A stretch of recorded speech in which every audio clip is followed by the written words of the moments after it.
Good morning, I am Ramdan from Peace and Unification Sanctuary, Italy. This video is one of the 5 videos about the God-centered sexual revolution at Sunday service shared by the second king, Hyung Shan Moon. The whole world is on the brink of a disaster.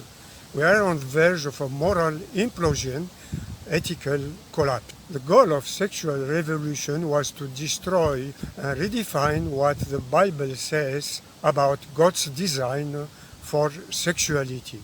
The ramifications of the sexual revolution and the sex-crazed culture we live in are materially evident today. The normalization of pornography, the acceptance of adultery, the regularity of sexual immorality, the standardization of homosexuality are just some of the evidences. However, what is the most alarming is that the desensitization of sexual perversion does not seem to shock us. It does not upset us. It does not offend our consciences. We are inundated with sexual sin inside and outside the church. These words are from Daniel Dicard, American pastor. Now, in this short video, we will hear about the God-centered sexual revolution by the second king, Hyung Shan Moon, and it is not a joke. Did you know the Bible has a sexual revolution? The Bible has a sexual revolution. And it's a very important sexual revolution. I'll show you what it is. Okay? Very important. All right? So let's read it. Go ahead. Read passage. Then the Lord spoke to Moses, saying, Speak to the children of Israel, and say to them, I am the Lord your God. According to the doings of the land of Egypt where you dwelt, you shall not do, and according to the doings of the land of Canaan, where I am bringing to you, you shall not do, nor shall you walk in their ordinances. Okay, stop. Go ahead. Next. Verse 4. Starting verse 4. By the way, just mentioning, they were trying to bully him, saying that, oh, what are you, gay? It's okay. Like, you gotta be free. It's the 20th century. And guess what? Then I told him, oh, when Appa was young too, remember this, right? Remember? When Appa was young too, I heard the same thing. They try to do that to me. They try to do that to your assumptions. They try to anybody who will stand for godliness. They try to do it. They try to bully you into putting a seed in your brain, in your mind. Think, well, maybe I am gay. You see what I'm saying? This is what they want. They want to put that seed into your children. That's what they want to do. So that's why they have them isolated in the public school, surrounded by other kids that will do the same thing, seeding them all the time with false identities of themselves, evil identities of themselves, because they want to destroy them. So it's very important to if you're, before these kids went there to public school, I told them they would encounter this: drugs, alcohol. Kids may try to sexually assault them, rape them, take advantage of them sexually, try to touch their sexual part. What they have to do, right? I told any girl try to, drop your pants and try to, because that happened all the time in high school. Some some guy cornered up and she freaking, you know what I'm saying? She'll rape that boy. He don't even know it. He just get overwhelmed. And so you have to know that in advance. So you be run out of there. You better run out of there. You don't let that. As you said, you grab her and you smash her. Like Father said, you kick her 10 miles away. And I said, in America, it could be even a man who tries to do that to you by the boy. So you hit him even double hard. You protect yourself. Okay, go ahead. No, I'm sorry, go ahead. Anyways, I had to mention that. So that's kind of important how he got over that. And he realized he's not alone. They tried to do that on everybody. You remember that, Rich Buddy? Remember that conversation? Where was that? In the pizza place? Yeah. Important things happen in a pizza place, okay? Very important thing. Go ahead, next one, verse 4. You shall observe my judgments and keep my ordinances to walk in them, and I I am the Lord your God. Okay, good. Pass it down. These young boys are good boys, but they don't know a lot about Scripture. But they're actually good boys. They're actually good kids. They're working, train hard. None of you shall approach to any that is near of kin to him to uncover their nakedness. I am the Lord. Okay, now you see what's happening. Okay, look. None of you shall approach to any that is near akin to him to uncover that. Now, when the Bible talks about uncovering the nakedness, it means what? Sexual relations. So now, this is where the sexual revolution is beginning. Okay? God is saying, don't do incest. That's the first. Now we're getting into it. God says, don't do incest. Remember that? Okay, and we'll get into it as we go, but just listen, look what's happening. Go ahead, next verse. The nakedness of thy father or the nakedness of thy mother shalt thou not uncover. She is thy mother, thou shalt not uncover her nakedness. Okay, now, what's the Bible saying? God is saying, don't rape your mother. Don't have sex with your mother. And of course, at the same time, he's saying, fathers and mothers, don't have sex with your children, right? You see this. Do you see what's happening? This is a sexual revolution. Why? Because in the ancient world, incest was normalized. It was okay. Remember the Oedipus complex in the ancient Greek mythology? You sleep with a mother. Okay? Incest was rampant. You understand? That was the norm. That was the modern period. You understand? When all these, it goes into more sexual deviance, okay? But look, that was the norm, folks. Young children were not safe from their parents. The first time in history, God, through his word, created a place of safety for the children, saying that these parents, you better not touch those children. Right? And of course, capital punishment got attached to each of these. That's not the reason why. That's not the only reason why this is bad to do, right? God is making a moral statement. He's not saying, I'm going to punish you with capital punishment. That's not the point. The point is, these are morally evil. They're anathema to me. You see, that's the important point. Now, they are backed up with capital punishment, which is always important. But he's saying, you better not touch your children. I will kill you if you do. You understand? You better protect your children. Right? Daddy and mom are supposed to protect their children, not rape them. You understand? This is the ancient cultures. All right, let's go into more. We'll see more. We'll see more of the ancient cultures. Go ahead.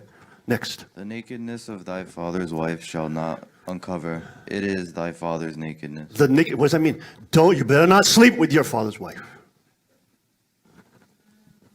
Right? Now, this is somebody who's unrelated to you. So if there's adult consent, shouldn't it be okay? You see, this was the culture of the time as well. And I'll show you the evidence as well in the historical text. But this was the culture of the time. This was the normal. You understand? The protection of the family, the protection of children, and also the protection of these family relationships. This was a revolution. This was a revolution against the existing cultures. Now, the modern world, they try to confuse young kids in government schools, telling the opposite. Christian traditionalism is what we need to be liberated from. And the sexual revolution is being freed from Judeo-Christian culture and engaging in whatever sex you want. Being happy and seeking pleasure for yourself. Right? They tell you the opposite. No. Judeo-Christian values was the sexual revolution against the ancient paganistic sexual lasciviousness. It was the rebellion. This was what was modern. All these things, these postmodernists trying to say, well, we want to overcome traditionalism. They're the traditionalists because they're in the traditions of Satan. It's a lot way bigger. The traditions of Satan is way bigger. And it's very traditional to get into homosexuality, lasciviousness, incest. That's very traditional when you look at mankind. Very traditional. What's untraditional is the protection of the family. and husband and wife. That's very untraditional. You see, they tell you the lie. They tell you the opposite. They teach you the opposite because they know you'll never know. No pastors will talk about this. Teach it. This is the father of lie. Go ahead. Go ahead. Next one. The nakedness of thy sister, the daughter of thy father. Hold on. Where are we at? What verse? 9. Boys, tech team. Move it down. Okay, go ahead and go again. The nakedness of thy sister, Nakedness of thy sister. the daughter of thy father, or daughter of thy mother, whether she be born at home or born abroad, even their nakedness thou shall not uncover. You see this? Don't touch your sister. Even if it's from another mommy. So that was a half sister, right? You better not touch her. Why? Because the real state of traditional mankind has been to touch the sister, too. You understand? This has been the traditional values of mankind. See? So God is now setting up a new rebellion. He's setting up a sexual revolution. I love that phraseology. It's so powerful. Dennis Prager, by the way, gets credit for that. But it really is. It really is. God is setting up a sexual revolution against pagan traditionalism. Or satanic traditionalism. Let's put it that way. Woo, Lord have mercy. I never thought about it that way, did you? Huh? All right, let's go. Verse 10. Where are we at? Verse 10. Go ahead. The nakedness of thy son's daughter, or of the thy... nakedness of your son's daughter. So what's that? That's your grandchild. or, You understand? Okay. Or of thy daughter's daughter, Your daughter's daughter, that's also your grandchild. even their nakedness thou shalt not uncover, for theirs is thine own nakedness. Now, does this mean you can't change their diapers? No, that's not what that's not God is not he's talking about engaging in sexual activity with them. So he said, you better not touch those grandchildren. Why? Because in traditional human values, after the fall, that's what happens. There's no end to the lasciviousness of man and the lust of his heart. There's no end. There's no end. Okay? What is God doing? He's setting up a revolution against this traditionalism. Go, next. Satan's traditionalism. Go ahead, sorry, go ahead. The nakedness of thy father's wife's daughter, begotten of thy father, she is thy sister. Thou shalt not uncover her nakedness. The nakedness of your father's wife's daughter. So let's say this is in referring to, like, if it's your half sister, right? You shall not lay with her, right? You see that? See what God's doing? This is phenomenal. We're gonna cover something amazing today. Anyways, go ahead. Get next verse. Thou shalt not uncover the nakedness of thy father's sister. She Okay. is thy father's near kinswoman. The father says, near kinswoman. That means aunt. That means your aunt. Don't lust. Don't seek sexual. No, I understand. There's crazy people that are trying to rape their nephews and nieces, or even their children, right? But obviously, it's not of God. It is of traditional satanic values, is what it's about. Can you see how that's traditionalism? They're the ones that believe in traditionalism of satanic nature, of course, but it's still traditionalism. What can you say? It existed from the fall. This is the sexual revolution against satanic traditionalism. All right, but it gets deeper. We're going to get deeper. Go ahead. Thou shalt not uncover the nakedness of thy mother's sister, for she Okay, is... where are we at? We're at 13? Okay, thou shalt not uncover the nakedness of thy mother's sister, for she is thy mother's near... So that's your mother's side aunt, right? You see what God is doing. All right, let's keep going. Go ahead. Go. Next one. Thou shalt not uncover the nakedness of thy father's brother. Thou shalt Father's brother.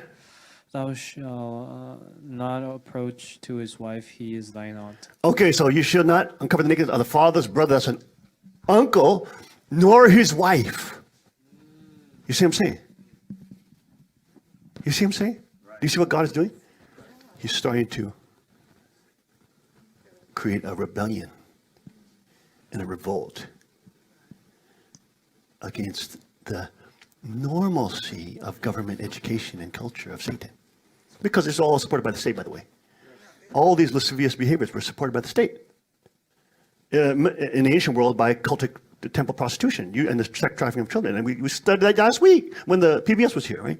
I showed you the quotes. I showed you the actual studies, the top scholars, and not only that, historical documents in the 4th century.